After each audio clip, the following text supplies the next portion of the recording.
پروردگار بحروں بر، پروردگار بحروں بر۔ اعوذ باللہ من الشیطان الرجیم، بسم اللہ الرحمن الرحیم۔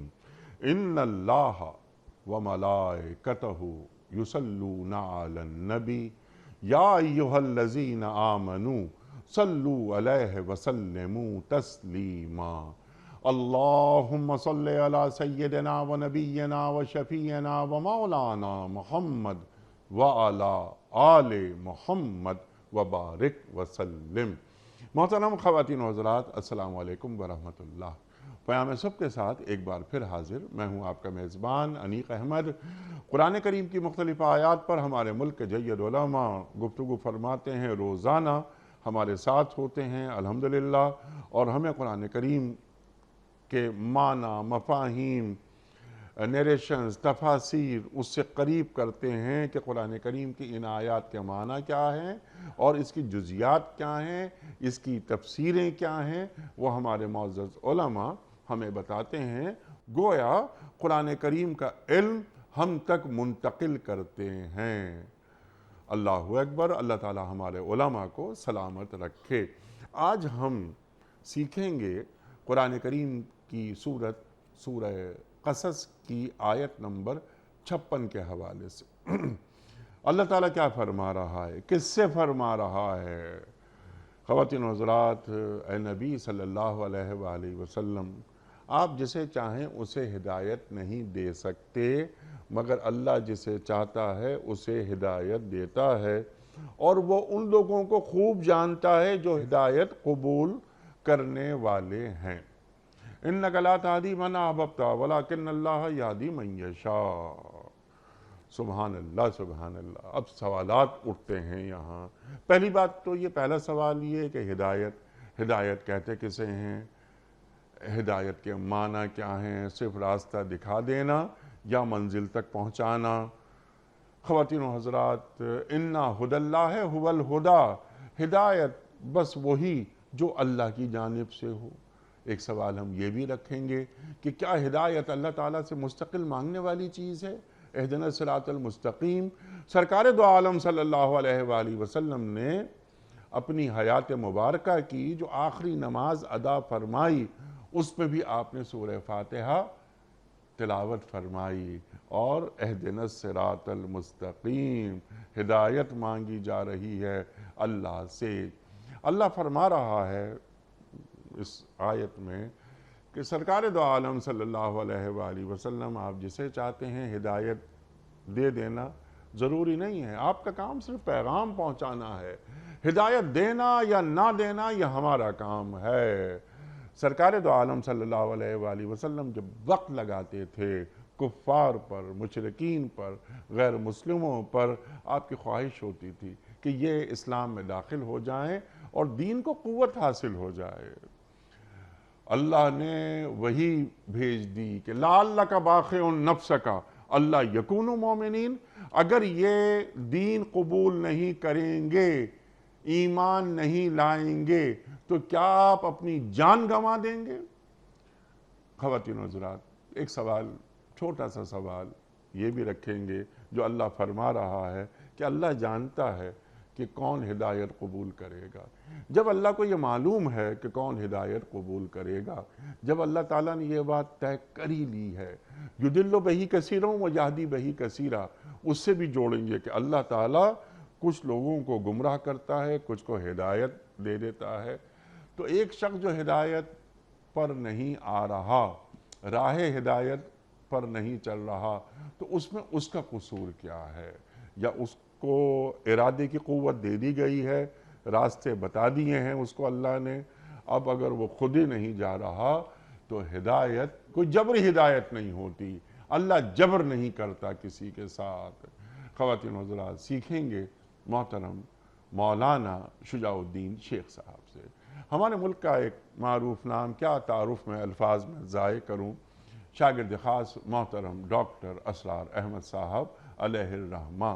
یہ میں نے جملہ اس لیے کہا کہ اس جملے میں ڈاکٹر اسرار صاحب علیہ الرحمہ کا ذکر ہوا، اور ہم نے اس جملے کو ادا کر کے انہیں یاد کیا۔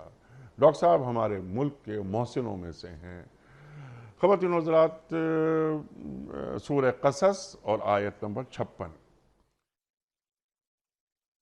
اعوذ باللہ من الشیطان الرجیم، بسم اللہ الرحمن الرحیم۔ انک لا تہدی من احببت ولکن اللہ یہدی من یشاء۔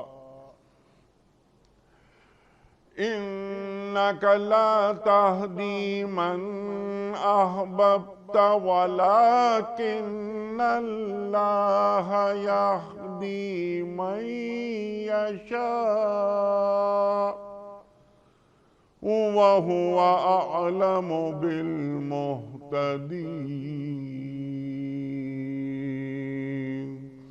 صدق اللہ العظیم۔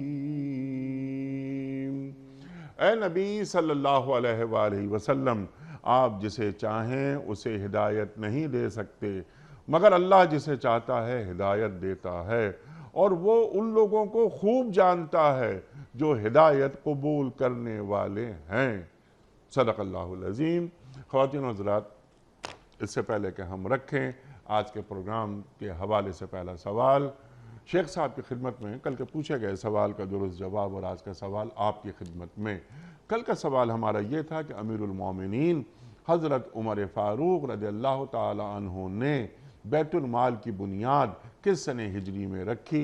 درست جواب 15 سنہ ہجری میں۔ آج کا سوال نوٹ فرما لیجئے، مسجد جن کس شہر میں واقع ہے؟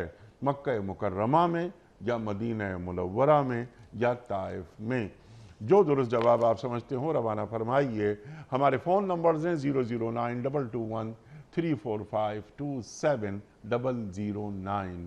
ہمارا دوسرا فون نمبر ہے 009221345000980۔ ہمارا ای میل ایڈریس ps@dunyatv.tv، ہمارا SMS کا نمبر 3031 اور ہمارا واٹس ایپ کا نمبر ہے 0092321825094۔ حضرت، چھوٹی سی آیت، بڑے بڑے مضامین پوشیدہ، ارشاد فرمائیے۔ کچھ سوالات میں نے اٹھانے کی کوشش کی۔ اللہ تعالیٰ مخاطبت فرما رہا ہے وجہ وجود کائنات محمد مصطفیٰ احمد مجتبیٰ صلی اللہ علیہ وآلہ وسلم سے۔ ارشاد فرمائیے کیا پیغام مل رہا ہے؟ بسم اللہ الرحمن الرحیم۔ اللہم صلی علی محمد وعلی آل محمد وبارک وسلم۔ انیس صاحب جزاک اللہ خیراً، آپ نے سینٹرو میں بہت سارے نکات مختصراً بیان فرمائے، جن پر آگے کلام بھی انشاءاللہ تعالی ہوگا۔ کوئی شک نہیں کہ اس آیت کریمہ میں مخاطبت نبی مکرم صلی اللہ علیہ وآلہ وسلم سے ہے، اور ایک پس منظر میں آپ نے بیان فرمایا کہ آپ صلی اللہ علیہ وسلم کی خواہش تھی کہ جو لوگ بھی آپ کے درمیان، آپ کے دائیں بائیں، گھر میں ہیں، پڑوس میں ہیں، رشتہ داروں میں ہیں، محلے میں ہیں، بستی میں ہیں، ان سب تک اللہ کا پیغام پہنچے اور وہ اللہ کا پیغام قبول کرے۔ جیسے کہ بخاری شریف کی حدیث ہے، اللہ کے رسول علیہ السلام کا معاملہ ہے کہ لوگوں تمہارا حال ہے کہ تم جہنم کی آگ کے گڑھے میں گرا چاہتے ہو، اور میں تمہیں کمر سے پکڑ کر کھینچ کر بچانے کی کوشش کر رہا ہوں۔ تو پیغمبر کی تو خواہش ہی ہوتی ہے کہ تمام لوگ اللہ کا پیغام قبول کریں، ہدایت کی راہ پر آئیں اور اپنے آپ کو اللہ اور اس کے رسول علیہ السلام کے حکم کے تابع لے کر چلیں، تاکہ اپنی اصل زندگی آخرت کو سنوار سکیں۔ البتہ اس خواہش کا ہونا ایک شے ہے، اور عملاً سارے لوگ قبول کر لیں دوسری بات ہے۔ چنانچہ یہاں ذہن میں رہے، مخاطبت صرف حضور سے تو ہے صلی اللہ علیہ وسلم، مگر یہ چاہت حضور کے صحابہ کی بھی تو ہوگی رضی اللہ تعالی عنہم اجمعین۔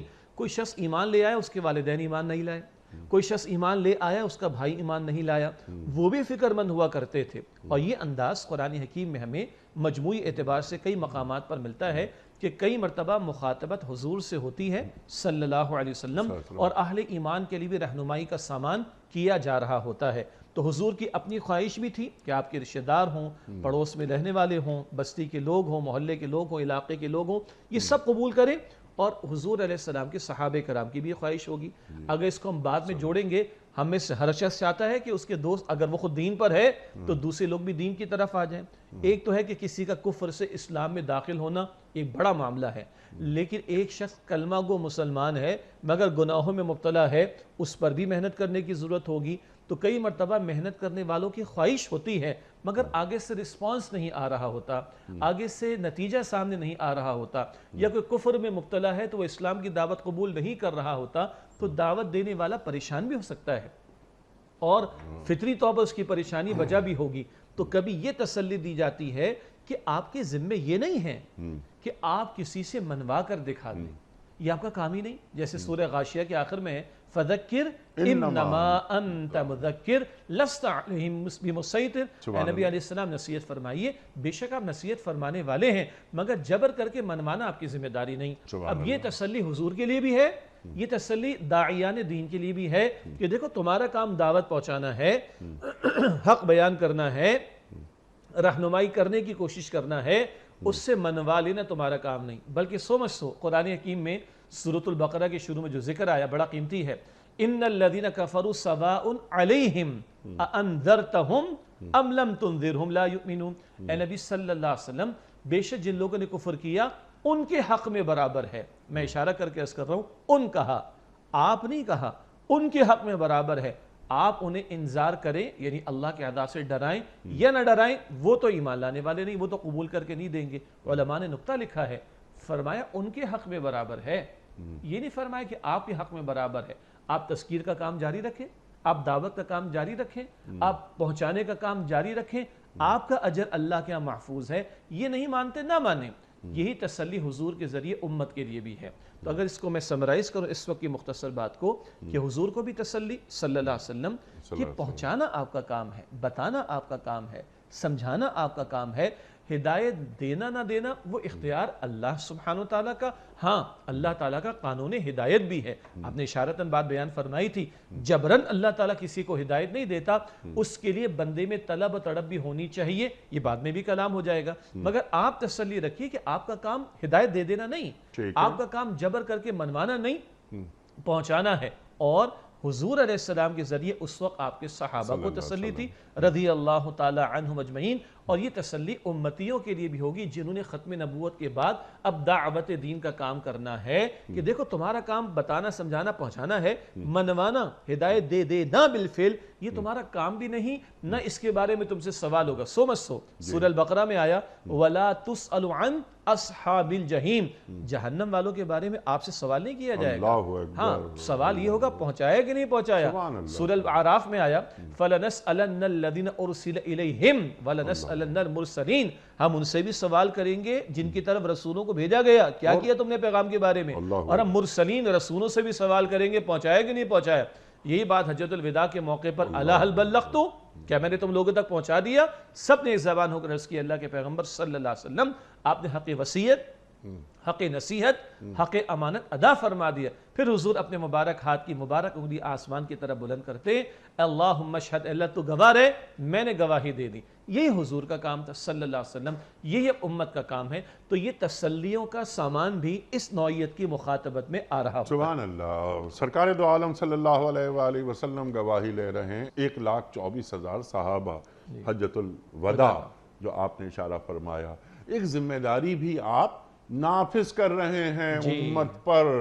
فَلْيُبَلِّغُ الشَّاهِدِ الغائب. جو آج شاہد ہے، موجود ہے، گواہ ہو گیا، جس تک پہنچ گیا، اب وہ غائب تک پہنچا دے. اور اس شہادت کے لیے امت کھڑی کی گئی.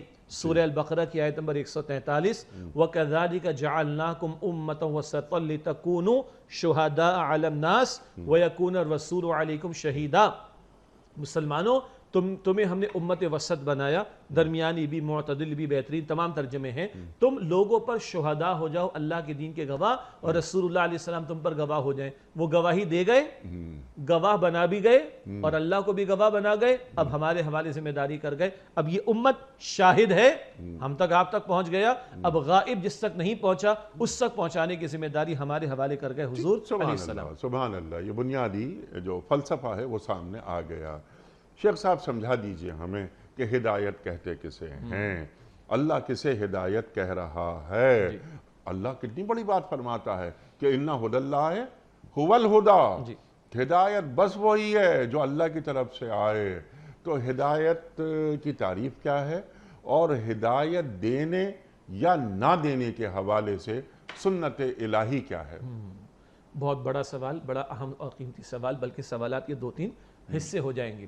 پہلی بات، ہدایت کسے کہتے ہیں؟ جی ہاں، اگر اس کی ترجمانی کریں عربی لغت کے اعتبار سے تو کہا جاتا ہے ہدایت کا ترجمہ ہے کوئی بات سجھا دینا، کوئی بات سمجھا دینا، کوئی منزل ہے اس کی طرف اشارہ کر دینا، اور ایک ہے منزل تک پہنچا دینا۔ تو سجھا دینا، سمجھا دینا، ایک راہ پر چل کر منزل تک جانے تو منزل کی طرف اشارہ کر دینا، اور ایک ہے بالآخر منزل تک پہنچا دینا۔ ہدایت کا ایک تعلق ہے تمام مخلوقات سے۔ قرآن پاک فرماتا ہے نا سورۃ الاعلیٰ میں الذی خلق فسوی والذی قدر فہدی، اللہ تعالیٰ نے مخلوق کو پیدا فرمایا، اس کو درست فرمایا، ہر مخلوق کی تقدیر مقرر فرما دی، فہدی اس کو ہدایت عطا فرما دی۔ بیسک باتیں اللہ نے سجھا دی ہیں۔ ایک بکری کا بچہ پیدا ہوتا ہے، چند گھنٹے اس کی ٹانگیں کاپتی سیدھا کھڑا ہو جاتا ہے، اور ماں کے وجود سے اسے دودھ کیسے لینا اللہ نے بلٹ ان رکھا ہے اس کے اندر۔ مچھلی کو تیرنے کا فن بلٹ ان اللہ نے سجھا دیا ہے، اینڈ سو آن۔ یہ بیسک گائیڈنس سجھا دیا جانا، یہ تو تمام مخلوقات میں ایک کامن فیکٹر ہے۔ اس سے آگے چلیں، اللہ سبحانہ وتعالیٰ نے انسان کو اشرف المخلوقات بنایا، اپنی بندگی کے لیے پیدا کیا، اور اس بندگی کے سبق کے دہرانے کے لیے انبیاء اور رسول کا سلسلہ قائم فرمایا، اور منزل مقصود کا تعین بھی کر دیا، اور اس تک پہنچنے کا راستہ بھی واضح کر دیا۔ اب یہ عام مخلوقات سے ذرا برتر بات ہے، سجھا دینا، سمجھا دینا، اشارہ کر دینا، منزل مقصود تک پہنچا دینا۔ یہاں سجھا دینا کیا ہے؟ فَأَلْهَمَهَا فُجُورَهَا وَتَقْوَاهَا، اللہ نے انسان میں فجور اور تقوی، بدی اور نیکی دونوں کی بنیادی صلاحیت رکھ دی ہے۔ انسانی فطرت میں نیکی بدی کا بنیادی شعور بلٹ ان ہے۔ ہاں، اس شعور کی تکمیل محض عقل انسانی سے نہیں ہو سکتی، اس کے لیے وحی کی تعلیم ضروری ہے۔ اس بات کے لیے اللہ نے مزید سجھانے کے لیے، سمجھانے کے لیے، یاد دہانی کرانے کے لیے، رہنمائی کرنے کے لیے، منزل کا اشارہ بلکہ منزل کی وضاحت کرنے کے لیے انبیاء اور رسول کو بھیجا۔ بیسک گائیڈنس بلٹ ان ہے، تکمیلی گائیڈنس انبیاء اور رسول کے ذریعے اور کتابوں کے ذریعے جو وحی عطا ہوئی اس کے ذریعے بتا دی گئی، راستہ بتا دیا۔ اما شاکرا انا ہدیناہ السبیل، ہدایت کا لفظ اما شاکرا و اما کفورا، سورہ دہر کے شروع میں ہم نے راستہ سجھا دیا، منزل کیا ہے بتا دی، اب چاہے تم شکر گزار بنو چاہے تم ناشکرے بنو۔ اگلی انتہا کیا ہے؟ صرف سجھا دینا نہیں، اشارہ کر دینا نہیں، منزل مقصود تک پہنچا دینا۔ آپ نے انٹرو میں اشارہ کیا تھا، کب تک ہم ہدایت کے محتاج ہیں؟ کہاں تک ہمیں ہدایت کی ضرورت ہے؟ کیا ہدایت پر ہدایت کی ضرورت ہے؟ مستقل ہدایت کی ضرورت ہے؟ جی ہاں، وہ منزل مقصود تو ہے اللہ راضی ہو اور اپنی رضا کے مقام جنت تک پہنچا دے، اور جنت والوں کا کلمہ حمد جو اللہ تعالیٰ نے نقل فرمایا سورۃ الاعراف کی آیت نمبر 43 میں، جب وہاں پہنچیں گے اللہ کے فضل سے تو ان کی زبان پر شکر کا ترانہ ہوگا، الحمدللہ الذی ہدانا لہذا وما کنا لنہتدی لولا ان ہدانا اللہ۔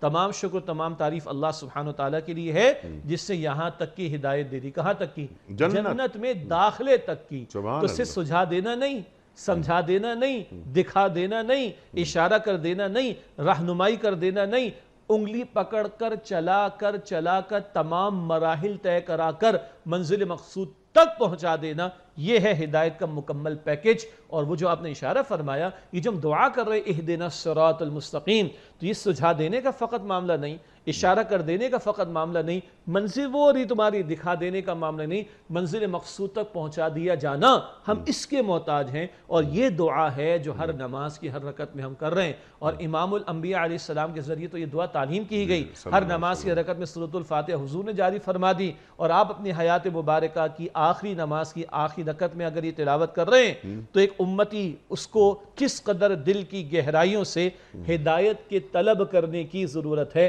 اور کتنا دل کی گہرائی سے یہ اہدنا الصراط المستقیم کی دعا مانگنے سے، پڑھنے نہیں، مانگنے اور دل کی گہرائیوں سے مانگنے کی ضرورت ہے۔ تو یہ ہے تمام مخلوقات میں بیسک گائیڈنس بلٹ ان، ہمارے اندر بھی نیکی بدی کا شعور بلٹ ان، تکمیل پیغمبروں کی تعلیم کے ذریعے اور منزل مقصود تک پہنچ جائیں، یہ مستقل ہدایت در ہدایت جس کی ہمیں محتاجی ہے، اور جس قدر اس محتاجی کا احساس ہوگا اتنا یہ دل سے دعا ہم اللہ کے حضور کر رہے ہوں گے انشاءاللہ۔ سبحان اللہ سبحان اللہ۔ اس میں آپ نے ہدایت دینا یا نہ دینا، یا ہدایت دینے کے حوالے سے یا نہ دینے کے حوالے سے جو سنت الہی ہے اس کا بھی ذکر فرما دیا، اشارتاً ہے لیکن اس پہ کلام ہوگا۔ جی جی اشارتاً آپ نے فرما دیا کہ جبری ہدایت نہیں ہوتی۔ ہدیناہ النجدین پر بھی آپ نے اِنَّا ہَدَيْنَاهُ السَّبِيلَ اِمَّا شَاكِرًا وَإِمَّا كَفُورًا، وہ بھی آپ نے بات فرما دی۔ بلکہ آپ کی بات بلند ہوتی ہے، وَهَدَيْنَاهُ النَّجْدَيْن، یہ سورہ بلد میں ہے، ہم نے دونوں راستے دکھا دیے، یہ شر کا ہے یہ خیر کا ہے، یہ جہنم کی طرف لے جانے والا ہے، یہ جنت کی طرف لے جانے والا، چوائس از یورز۔ ٹھیک ہے، اور آپ نے سبحان اللہ الہام جو اللہ فرما رہا ہے اندر رکھ رہا ہے فطرت میں، فَأَلْهَمَهَا فُجُورَهَا وَاتَّقْوَاهَا، آپ نے وضاحت فرما دی۔ اب یہاں ذرا ایک سوال آج یہ اٹھتا ہے، سوال ہم سے زیادہ آپ جانتے ہیں اور خاص طور پہ ہماری یوتھ وہ اٹھاتی ہے یہ سوال کہ جناب والا ہدایت، جس طرح آپ نے اشارہ فرمایا ہے کہ ہدایت اللہ بھیجتا ہے، کس کے ذریعے بھیجتا ہے؟ انبیاء اور رسل کے ذریعے بھیجتا ہے۔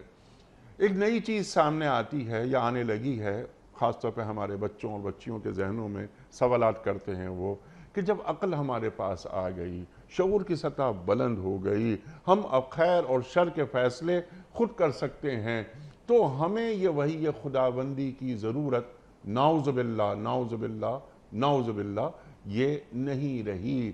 آج دنیا کو بے خدا بنانے پر باقاعدہ بڑے بڑے مشن کام کر رہے ہیں، ایتھیزم کو پھیلایا جا رہا ہے طریقے سے، بڑی بڑی تنظیمیں ہیں، ان کے پورے بروشرز ہیں اور ان کے کانٹیکٹ نمبرز ہیں۔ اگر آپ کو مدد چاہیے دنیا کو بے خدا بنانے کے لیے تو ہم سے جو ممکن ہوگا ہم کریں گے۔ آپ ہمیں اس پہ ای میل کر سکتے ہیں، اس پہ کانٹیکٹ کر سکتے ہیں، یہاں لیٹر بھیج سکتے ہیں، اور ہم دامے درمے قدمے سخنے ہم آپ کی مدد کریں گے، ہم آپ کی خدمت کے لیے تیار ہیں۔ استغفر اللہ۔ تو اللہ اکبر کو اللہ سے لڑ کر کوئی جیت سکا ہے؟ تو لیکن یہ ایک علمی سوال یہ سامنے آتا ہے، اور ہمارے مسلمان بچے بچیاں وہ یہ سوال اٹھاتے ہیں۔ آپ کو سینکڑوں کیا ہزاروں ایسے بچے ملے ہوں گے، تو انہیں کیا جواب دیا جائے؟ سمپل بات ہم کر لیتے ہیں کہ عقل کی حد جہاں ختم ہوتی ہے وحی کی حد وہاں سے شروع ہوتی ہے، تو عقل اور وحی کے درمیان کیا ربط ہے؟ جی بہت اچھا اور قیمتی سوال ہے، بہت عملی مسئلہ ہے آج کے دور کے اعتبار سے بھی، ہر دور میں رہے کہ آج بہت زیادہ، کیونکہ دجالی فتنہ جس آب و تاب کے ساتھ موجود ہے، اور جس کو آپ نے ایتھیزم کہا کہ باقاعدہ پورے بجٹس اس پر لگے ہوئے ہیں اور بڑے پلانڈ انداز سے اس کو آج تھوپا جا رہا ہے، میں تو کہوں گا اس تناظر میں سوال اٹھتا ہے۔ اس کا بڑا دلچسپ جواب انیس صاحب اس انداز سے ہے، یعنی ایک تو ہم اپنی اس یوتھ کو یہ بھی رہنمائی بلکہ گزارش کرنا چاہیں گے کہ وہ لوگ جو پچھلے چند سالوں میں غیر مسلمان ہوئے ہیں، ان میں آپ کو فنکار اور فنکارائیں بھی مل جائیں گی، تو ایک الگ پورا طبقہ ہے، ان میں آپ کو اکانومسٹ ملیں گے، ان میں آپ کو بعض ملکوں کے سربراہان ملیں گے، ان میں بعض دنیا کے بڑے اداروں کے چلانے والے ملیں گے۔ میں دعوت دوں گا کہ ذرا ان کی زندگیوں کو بھی پڑھیں کہ کیا شے نے کس شے نے ان کو اپیل کیا، ٹھیک ہے، اور وہ آج اس نتیجے پر پہنچے۔ ہمارے پاس عقل ہے جو ایک بہت بڑی نعمت ہے اللہ سبحانہ وتعالیٰ کی، لیکن ہماری عقل کل نہیں ہے، ہمیں کسی اس سے بالا تر شے کی ضرورت ہے، جس کو آپ نے سادہ دو جملے میں کہا کہ جہاں عقل کی حد مکمل ہوتی ہے وہاں سے وحی کا آغاز ہوتا ہے، نمبر 1۔ نمبر 2، اگر ہم تھوڑا سا دنیا کے انالیسس اپنے سامنے رکھیں، مثال کے طور پر اگر پچھلی ایک صدی اور سے کچھ پہلے کے انالیسس کو سامنے رکھیں، کیپٹلزم آج دنیا میں موجود ہے، جس کی دو بڑی بنیادیں ہیں، ایک سود کی بنیاد پر بینکنگ کا سسٹم، اور ایک جوئے سٹے کی بنیاد پر اسٹاک ایکسچینج کا سسٹم، اور اس کیپٹلزم کی جو تباہ کاریاں ہیں وہ ہمارے سروں پر مسلط ہیں، اور دنیا میں بہت کچھ اس کے خلاف کہا گیا، اور حد یہ کہ مسلم ممالک سے بڑھ کر غیر مسلم ممالک کے اندر اس کے خلاف ڈیمونسٹریشن ہوتے ہیں۔ تو ماضی میں کبھی اس کیپٹلزم کے ری ایکشن کے طور پر عقل انسانی کو استعمال کیا گیا اور دنیا نے ایک نظام دیکھا جس کو سوشلزم کہا جاتا ہے. اگر کیپٹلزم نے انڈیویجول لبرٹی کی انتہا کی بات کی اور بالکل آزادی کی بات کی تو اس کے بالکل برعکس سوشلزم نے کہا کوئی لبرٹی نہیں ہوگی کسی کی, سارا اسٹیٹ کا کنٹرول ہوگا, سارے انسان بالکل برابر ہوں گے. اس قدر اس انڈیویجول کی کمپلیٹ لبرٹی کے اگینسٹ میں یہ جبر کا ایک نظام آیا جس کو ہم نے دنیا نے سوشلزم کے طور پر دیکھا, مگر وہ بھی کیونکہ ان نیچرل تھا وہ اپنی موت مر چکا ہے. نتیجتاً آج پھر دنیا کیپٹلسٹ اکانومی کے انڈر میں جی رہی ہے. ہم کیا کہتے ہیں؟ ہم یہ کہتے ہیں کہ انسانی عقل کو توازن دینے والی شے, بیلنس دینے والی شے وہ وحی کی تعلیم ہے, ورنہ کبھی ایک انتہا پر انسان جائے گا جس کو اگر ہم معیشت کی بات کریں کیپٹلزم کی طرف, اور کبھی اسی کے ری ایکشن کے طور پر دوسری انتہا کی طرف جائے گا جس کو ہم کہیں گے سوشلزم. اس میں توازن کدھر ہے؟ اگر اسلام کی تعلیم کی ہم بات کریں, اسلام انڈیویجول کی لبرٹی کی اجازت دیتا ہے, وہ کما سکتا ہے, وہ خرچ کر سکتا ہے, وہ مینٹین کر سکتا ہے, وہ اپنے پاس سیونگ کر سکتا ہے, البتہ کچھ لیمیٹیشنز کے ساتھ. اسلام نے اجتماعیت کے اوپر ایک نظم کی بات کی ہے, مگر ایسا نظم نہیں کہ جو انڈیویجول کا گلا گھونٹ ڈالے, یعنی تفصیل طلب بات ہو جائے گی. عرض کرنے کا مطلب یہ ہے اگر ہم دنیا کے حالات کا انالیسس کریں تو ہمیں جواب ملتا ہے کہ محض عقل انسانی کبھی ایک انتہا کی طرف لے کے جاتی, کبھی دوسری انتہا کی طرف لے کے جاتی. دنیا کے بعض وہ ممالک ہیں جن کی پر کیپٹا انکم بہترین ہے, جن میں سوشل ویلفیئر اپنی انتہا کو پہنچا ہوا ہے جی, لیکن یہ بھی ایک انالیسس حقیقت پر مبنی ہے کہ وہی ممالک ہیں جن میں سب سے زیادہ خودکشیاں ہو رہی ہیں, وہی اسکینڈینیوین کنٹریز جن کی پر کیپٹا انکم سب سے اوپر ہے دنیا میں, خوشحالی میں وہ دنیا میں سب سے اوپر ہیں, پرکس اور بینیفٹس میں سب سے اوپر ہیں, ویلفیئر کی سطح ان کی بہت اونچی ہے. تو آخر کیا مس ہو رہا ہے کہ لوگ خودکشیاں کر رہے ہیں اور سب سے زیادہ انہی ممالک کے اندر خودکشیاں ہو رہی؟ تو یہاں ایک جواب سادہ سا آئے گا کہ انسان کا صرف جسم نہیں, انسان کی روح بھی ہے, اور انسان کا اصل بینگ اس کا یہ حیوانی وجود نہیں, انسان کا اصل بینگ وہ اس کی روح ہے, اور یہ بات انسانی عقل نہیں بتاتی, یہ وحی کی تعلیم آ کر بتاتی ہے. ایسے کئی انالیسس اور پیش کیے جا سکتے ہیں. یہ وحی کی تعلیم آ کر بتاتی ہے جو آپ نے بات فرمائی. اگر کوئی شخص, کوئی بچہ, ہمارا نوجوان یہ سوال کرے آپ سے کہ جناب والا حضرت بس یہ فرما دیجئے کہ ہدایت کے ذریعے, ہدایت یعنی وحی خداوندی کی اتباع کر کے مجھے جو حاصل ہوتا ہے کیا عقل استعمال کر کے مجھے حاصل نہیں ہو سکتا؟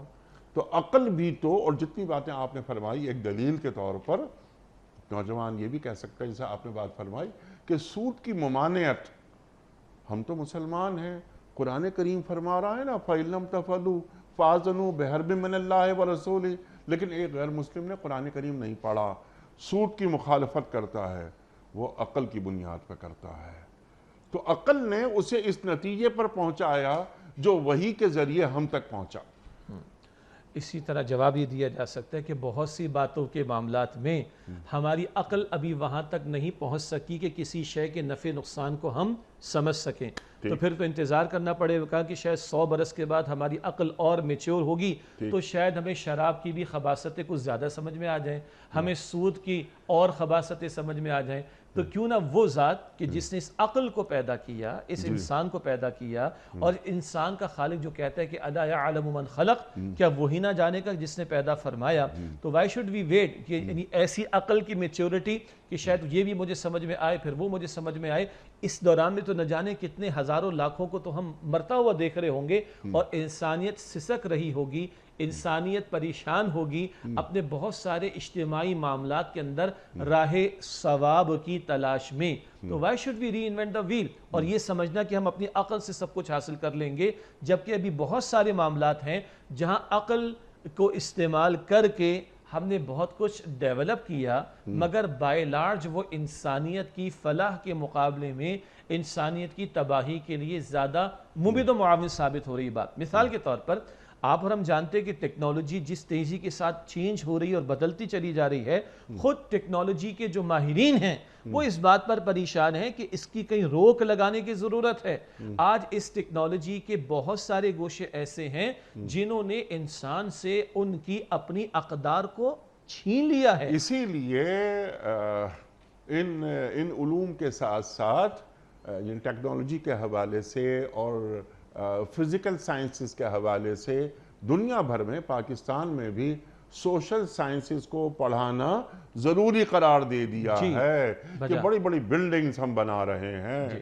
کس کے لیے بنا رہے ہیں؟ بڑی بڑی سڑکیں، برجز بنا رہے ہیں، کس کے لیے بنا رہے ہیں؟ انسان کے لیے۔ تو انسان اگر نیچے جا رہا ہے، لَقَدْ خَلَقْنَا الْإِنسَانَ فِي أَحْسَنِ تَقْوِيمٍ ثُمَّ رَدَدْنَاهُ أَسْفَلَ سَافِلِينَ۔ تو انسان کو پہلے سدھارا جائے، نکھارا جائے، اور آپ نے ہمیں تعلیم یہ فرمایا کہ یہ کام وہی کرتی ہے، عقل انسانی نہیں کرتی، لیکن عقل انسانی کی سپورٹ حاصل ہوتی ہے۔ عقل انسانی کو کوئی مسئلہ نہیں استعمال کرنے میں۔ لیکن اقبال نے کیا زبردست بات کہہ دی شیخ صاحب کہ گزر جا عقل سے آگے کہ یہ نور چراغ راہ ہے، منزل نہیں ہے۔ تو اب یہ سمجھایا جائے، یا اس کو ایک سوال چھوٹا سا رکھ دیتا ہوں میں آپ کے سامنے، میں جب عقل کی اتباع کرتا ہوں تو مجھے کیا حاصل نہیں ہوتا جو وحی کی اتباع کر کے حاصل ہو جاتا ہے؟ بجا آپ کی بات بلند ہوتی ہے۔ ایک چھوٹا سا اس میں ایک اور اینگل بھی ایڈ کر لیں۔ میرے پاس عقل ہے، آپ کے پاس بھی عقل ہے، ٹھیک ہے؟ مردوں کے پاس بھی عقل ہے، عورتوں کے پاس بھی عقل ہے۔ مردوں کی عقل کا ایک نتیجہ نکلتا ہے، عورتوں کی عقل کا ایک نتیجہ نکلتا ہے۔ اب دو نتائج کے درمیان فیصلہ کیسے کریں گے کہ کون بہتر ہے، کون صحیح تر ہے؟ کیونکہ مرد اگر سوچے گا تو بہرحال وہ باعث ہوگا کیونکہ وہ مرد ہے، عورت اگر سوچے گی تو باعث ہو سکتی ہے بلکہ ہو جائے گی کیونکہ وہ عورت ہے۔ تو اس کی کیوں نہ مان لی جائے جس نے مرد کو بھی پیدا کیا ہے، عورت کو بھی پیدا کیا ہے، جس نے مرد کو بھی عقل عطا فرمائی، جس نے عورت کو بھی عقل عطا فرمائی، وہ اگر ڈیسائیڈنگ اتھارٹی مانیں گے تب تو آپ اور میں کسی نتیجے پر پہنچ سکتے ہیں۔ ویسٹ میں رہنے والوں کو بھی اللہ نے پیدا کیا، ایسٹ میں رہنے والوں کو بھی اللہ نے پیدا کیا، دونوں کے پاس عقل موجود ہے، دونوں عقل استعمال کر رہے ہیں۔ کہا جاتا ہے شاید وہ زیادہ استعمال کر رہے ہیں۔ ان کی عقل بتاتی ہے کہ مرد اور عورت کا آزاد اختلاط کوئی ایشو نہیں ہے۔ حد یہ کہ وہاں کی عقل کے مطابق جو اقدار ہیں وہ یہ کہتی ہیں کہ اگر ایک خاتون کسی کو ہینڈ شیک کے لیے ہاتھ بڑھا دے اور وہ ہاتھ نہ ملائے تو یہ برا سمجھا جاتا ہے۔ ہمارے ہاں دینی اقدار تو ہیں، کچھ مشرقی اقدار بھی سمجھی جاتی ہیں کہ اگر کوئی مرد عورت کو ہاتھ بڑھا دے، عورت مرد کو ہاتھ بڑھا دے ملانے کے لیے، تو کچھ جگہ اب بھی اس کو بڑا معیوب سمجھا جاتا ہے۔ تو اگر ویسٹرن اقدار یہ ہو جائیں اور ایسٹرن اقدار یہ ہو جائیں، وہ بھی انسان ہیں، یہ بھی انسان ہیں، عقل ان کے پاس بھی، عقل ان کے پاس بھی ہے، ہاؤ وڈ یو ڈیسائیڈ؟ تو فیکٹر یہی ہے کہ اگر ہم اس کی بات کو ماننے کی طرف آئیں کہ جس نے ایسٹ والے کو بھی پیدا کیا، ویسٹ والے کو بھی پیدا کیا، مرد کو بھی پیدا کیا اور عورت کو بھی پیدا کیا، تو ہم صحیح نتیجے پر پہنچ سکیں گے اور ہم شاید صحیح فیصلوں تک پہنچ سکیں گے۔ ورنہ عقل سب کے پاس موجود ہے، اور ان ساری عقلوں کا جب مرغوبہ سامنے آئے گا تو کون ڈیسائیڈ کرے گا؟ اتھارٹی کس کی ہوگی؟ کیونکہ جس کو اتھارٹی خالق کے علاوہ مانیں گے، مخلوق میں سے پیغمبر کے علاوہ بات کر رہا ہوں، تو وہ بھی ہماری طرح عقل رکھنے والا ہوگا۔ How would you decide? تو اٹ از بیٹر کہ وہ کہ جس خالق نے سب کو پیدا کیا اس کو ڈیسائیڈنگ اتھارٹی مانا جائے، تبھی ہم شاید صحیح فیصلوں پر، یا کمپرومائز سے صحیح لفظ نہیں ہے، سیٹلمنٹ کی طرف پہنچ سکیں گے انشاءاللہ تعالیٰ۔ یہ بھی نقطہ اس گفتگو میں سامنے رہنا چاہیے۔ جی سبحان اللہ۔ اور سیٹلمنٹ کیا، پھر ہم صحیح معنوں میں اس منزل کی طرف پہنچ سکیں گے کہ جس منزل پر اللہ ہمیں دیکھنا چاہتا ہے، یعنی وہ کامیاب، اللہ تعالیٰ انسان کو کامیاب دیکھنا چاہتا ہے نا۔ اور کیا عقل انسانی احاطہ کر سکتی ہے ان تمام مسائل کا؟ یعنی وہ سیاسی، سماجی، معاشی، معاشرتی جتنے مسائل ہیں، تو وہی خداوندی ایک انسان کو پہلے دن سے لے کر آخری دن تک اسے گائیڈ لائنز دیتی ہے۔ بلکہ آپ کی بات بلند ہوتی ہے، دنیا میں آنے سے پہلے سے لے کر بندے کے دنیا سے جانے کے بعد تک کی گائیڈنس دیتی ہے۔ سبحان اللہ، سبحان اللہ۔ جو آپ نے بات فرمائی اس کے ذیل میں ایک سوال میرے ذہن میں یہ آ رہا تھا، بلکہ آپ ہی کی بات کو ایک سیکنڈ کرتے ہوئے، کہ عقل، آپ نے فرمایا کہ ویسٹ بہت آگے ہے، ویسٹ نے بھی اپنے بہترین دماغ نکالے۔ قرآن کریم بھی اولی الالباب بار بار فرماتا ہے، بہترین دماغ نکال کر انہوں نے انسان کے لیے بہترین اقدار تخلیق کی، بہترین اقدار۔ کیا وہ بہترین دماغ، بہترین اخلاق اللہ تعالیٰ کی جانب سے طے کردہ اقدار کا مقابلہ یا موازنہ ہم کر سکتے ہیں اس سے؟ وراثت کے قوانین، بجا مرد اور عورت کا تعلق آپ نے ذکر فرمایا، جی کیلا یکون دولتم بین الاغنیاء منکم، جی جی پورا قرآن کریم وہی خدا بندی اور صاحب قرآن کی سیرت. جی. اور ہم تو کیونکہ امتی ہیں، اس تمام انبیاء آدم علیہ السلام سے لے کر مسیح علیہ السلام تک کیا فرماتے رہے؟ اللہ سے جوڑتے رہے. عقل سپورٹ تو کرتی ہے، منزل تک وہی پہنچاتی ہے. بجا سرکار دو عالم صلی اللہ علیہ وآلہ وسلم جب قرآن بیان فرماتے ہیں تو یہ اس انسانیت کا آخری حل ہے. قیامت تک کے لیے، قیامت تک کے لیے امن عالم. آج بڑے بڑے نعرے لگتے ہیں، پیس پیس پیس. تو جو قرآن پیس بیان کرتا ہے وہ کہیں اور مل سکتا ہے؟ سوال ہی پیدا نہیں الا یعلم من خلق، جی. جو آپ نے بات فرمائی قرآن کریم کی آیت کہ اللہ ہی نہ جانے گا اپنے مخلوق کی نفسیات کو جس نے پیدا کیا ہے. تو وہی خداوندی کا یہ ایک یعنی یہ خیال استو محال استو جنو کہ ایک عقل انسانی کس طرح وہی کا مقابلہ کر سکتی ہے. ارشاد. دیکھیے جو آپ ابھی بیان فرما رہے تھے نا کہ کیا وہ اقدار جو دنیا کے بہترین دماغوں کو بٹھا کر تیار کر کے انکلکیٹ کرنے کی کوشش کی گئی، ٹھیک، کیا وہ اقدار خالق کی عطا کردہ تعلیم کے مطابق جو اقدار ان کا مقابلہ کر سکتی؟ آپ نے وراثت کا ذکر کیا، آپ پورے فیملی سسٹم کو لے آئیے. آج بیچارہ وہ معاشرہ جو وحی کی تعلیم سے دور ہے، سرے سے دور ہے. ایک تو نا کچھ ماننے والے ہم جیسے لوگ ہیں، ایک جو سرے سے دور ہے، وہاں ایک بوڑھا بیچارہ اولڈ ہاؤس میں، ناٹ اولڈ ہوم، کس طرح تڑپتا ہے. اور اللہ کا کلام فرماتا ہے وَبَنِينَ وَحَفَدَ، اللہ نے تمہیں بیٹے بھی دیے اور اللہ نے تمہیں پوتے بھی عطا فرمائے. تو اس غریب بیچارے بوڑھے کو دیکھ کر افسوس ہوتا ہے کہ کاش یہ خالق کا ماننے والا ہوتا اور اس کے پاس فیملی سسٹم موجود ہوتا تو آج یہ کتوں کے ساتھ بیچارہ نہ کھیل رہا ہوتا. نکاح کا انسٹیٹیوشن، مودت، رحمت، سکون، لتسکنو، وہ کیسے حاصل ہوتا ہے؟ فیملی کیسے ہوتی ہے؟ آپ پوچھیں ان سے کہ ماموں، خالہ، آپ نے دادا پوتے کی بات کی، رشتے ختم. ان کو الفاظ نہیں بیچاروں کے پاس، جی الفاظ نہیں ہے. انکل انٹی کی سوا کوئی الفاظ نہیں بیچاروں کے پاس. سورہ نور ہم پڑھتے ہیں حنیف صاحب، بالکل آخری رکوع میں آپ کو بھی یاد ہے اللہ نے 10 قسم کے رشتوں کا، نعتوں کا ذکر کیا. تم کھا سکتے ہو اپنے باپ کے گھر سے، ماں کے گھر سے، بھائی کے گھر سے، بہن کے گھر سے، خالہ کے گھر سے، ماموں کے گھر سے، چچا کے گھر سے، دوست کے گھر سے. سمجھ نہیں آتی تھی پہلے. آج لوگوں کو یہ رشتے ہی بیچاروں کو معلوم نہیں ہے کس قدر وہ مس کر رہے ہیں. آج دنیا سوشل ویلفیئر کی بات کرتی.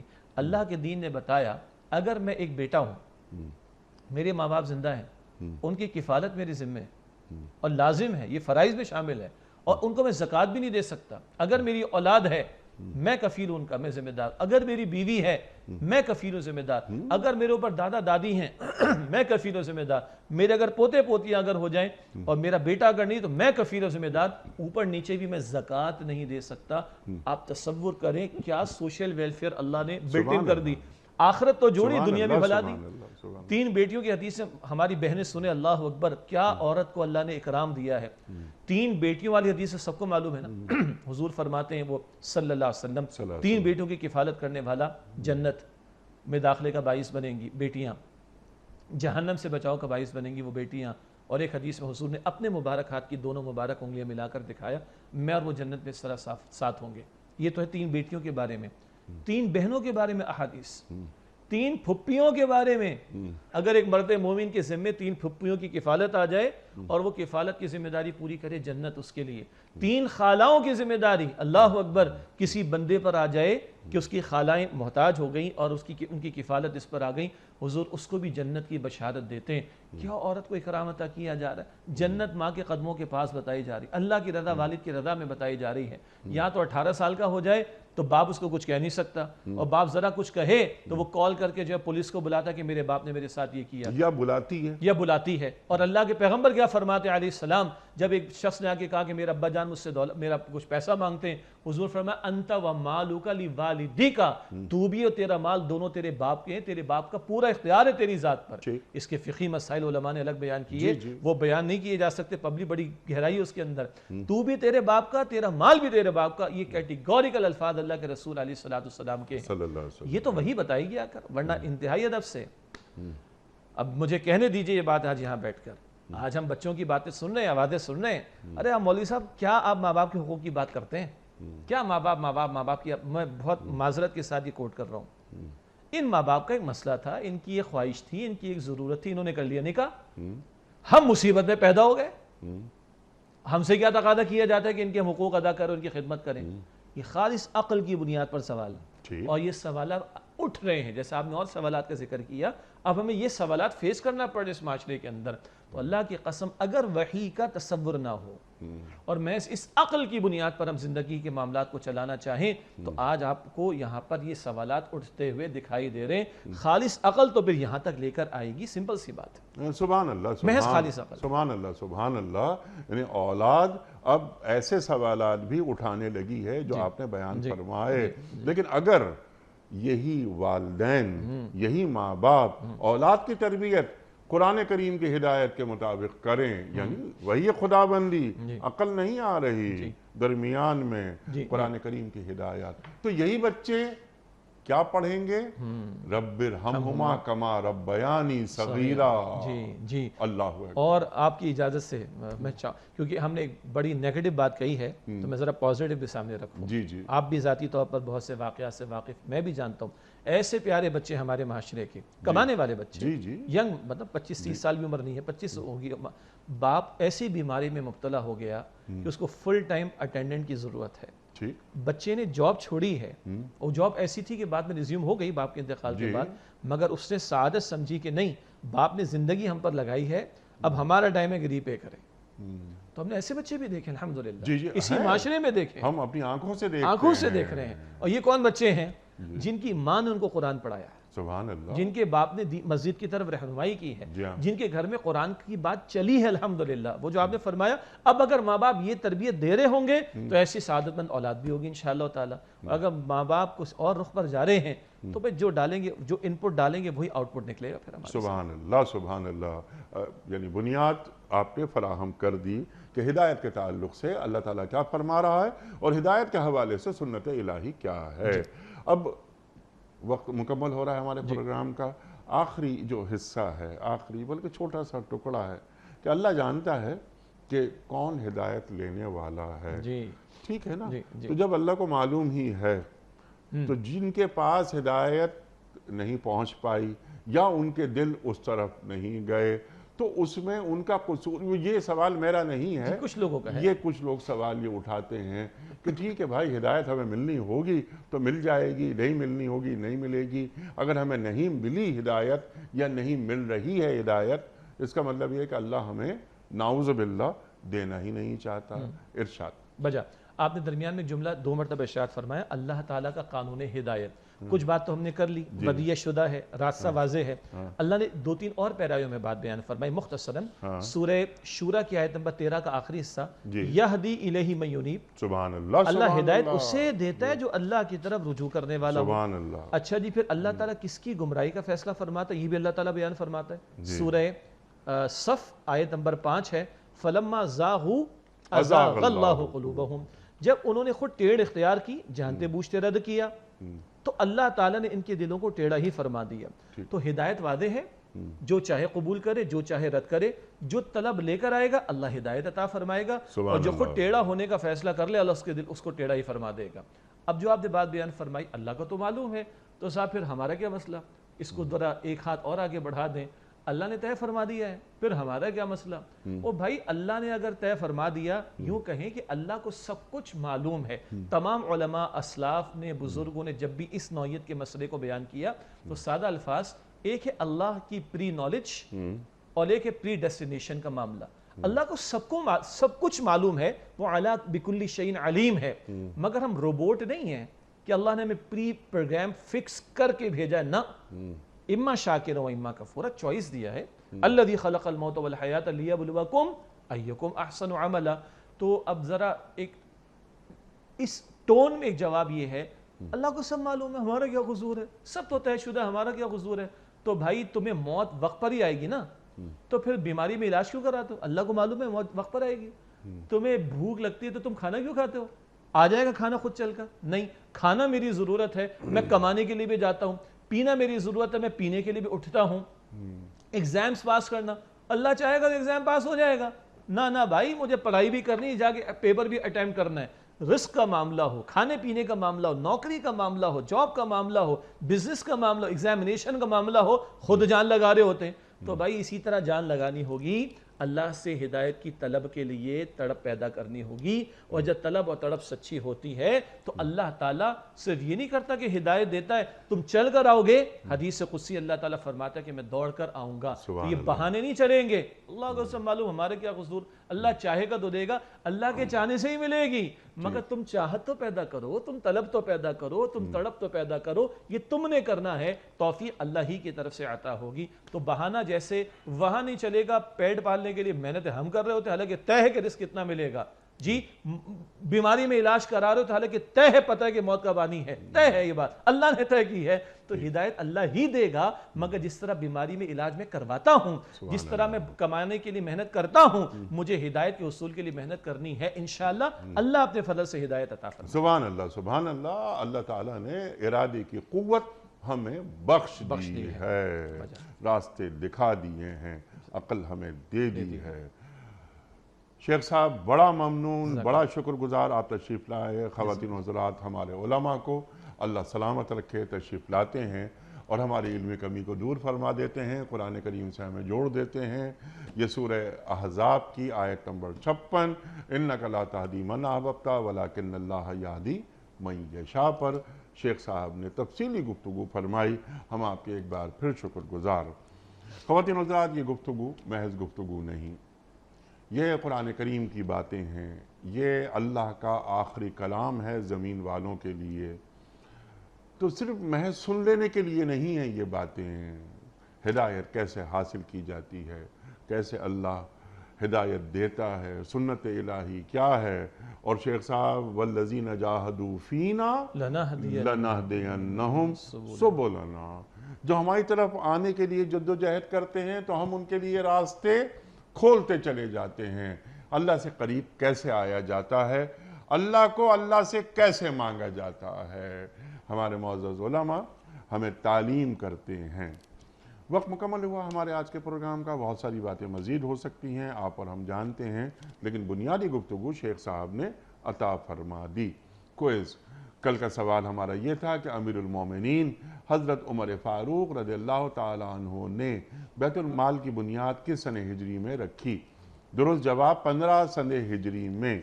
آج کا سوال نوٹ فرما لیجئے. مسجد جن کس شہر میں واقع ہے؟ مکہ مکرمہ میں، یا مدینہ منورہ میں، یا طائف میں؟ جو درست جواب آپ سمجھتے ہوں روانہ فرمائیے. ہمارے فون نمبرز ہیں 0092213452709. ہمارا دوسرا فون نمبر ہے 0092213400980. ہمارا ای میل ایڈریس ps@dunyatv.tv. ہمارا SMS کا نمبر 3031 اور ہمارا واٹس ایپ کا نمبر ہے 00923218250194. شیخ صاحب ایک پرچی نکال کر آپ اعلان کر دیجئے. آج کے ونر کون ہیں؟ شارق علی صاحب ہیں سکھر سے. شارق علی صاحب سکھر سے. شارق صاحب، آپ کو دینی کتب پر مشتمل یہ تحفہ بہت بہت مبارک ہو. ہم آپ کے ایڈریس پر روانہ کر رہے ہیں دنیا ٹی وی کی جانب سے. پیام صبح کا اختتام ہوتا ہے روزانہ ایک قول پر، اور وہ قول ہوتا ہے صاحب نہج البلاغہ امیر المومنین حضرت علی مرتضیٰ کرم اللہ وجہہ کا. آپ فرماتے ہیں فخر اور سر بلندی کو چھوڑو، تکبر اور غرور کو مٹاؤ اور قبر کو یاد رکھو. فخر اور سر بلندی کو چھوڑو، تکبر اور غرور کو مٹاؤ اور قبر کو یاد رکھو. سبحان اللہ سبحان اللہ۔ اپنے میزبان انیق احمد کو کل تک کے لیے اجازت دیجیے۔ خدا حافظ۔ پروردگار